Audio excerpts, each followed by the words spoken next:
In this guide, I'm going to show you how to delete multiple emails at once in Gmail. This is Miguel from JustBoz, and before we get into this guide, make sure to like the video and subscribe to the channel with all notifications on for more content like this. It really does help out the channel and we'd greatly appreciate it. If you have any questions, just ask them down in the comment section below. I'm going to be doing my best to reply to every single comment down there.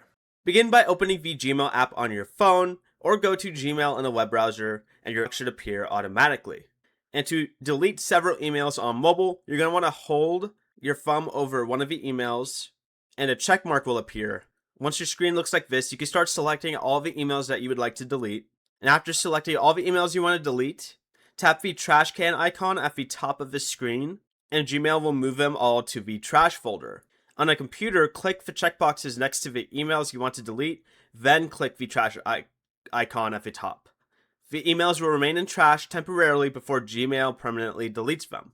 Before you leave, remember to like the video and subscribe to the channel with all notifications on for more content like this. It really does help out the channel and we'd greatly appreciate it. And if you did have any questions, just ask them down in the comment section below.